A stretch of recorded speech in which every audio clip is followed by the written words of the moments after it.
माननीय पंतप्रधान नरेंद्र मोदी यांच्या नेतृत्वात केंद्र सरकारने देशाला दिली आहे मोठी भेट। सरकारकडून अनेक गोष्टींवरचा जीएसटी कमी करण्यात आला आहे। घटस्थापनेपासून ही कर प्रणाली लागू केली जाणार आहे। दूध, पनीर, पिझ्झा, पराठा या वस्तूंवर काहीही जीएसटी लागणार नाही। याशिवाय 33 औषधांवरचा आणि आरोग्य विम्यावरचा जीएसटी ही शून्य करण्यात आला आहे। रबर, कटर इत्यादी शैक्षणिक साहित्यावरील जीएसटी शून्य केला आहे।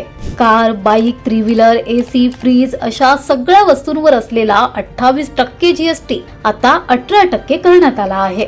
तसेच शेती साहित्यावरील कर 12%वरून 5% करण्यात आला आहे। या निर्णयाचा परिणाम म्हणजे नागरिकांना वस्तू खरेदी करणे सोपे होणार आहे। त्यामुळे वस्तू निर्मितीला चालना मिळणार आहे। देशाची उत्पादन क्षमता यामुळे वाढणार आहे। आत्मनिर्भर भारताच्या दिशेने हे एक महत्त्वाचं पाऊल असणार आहे।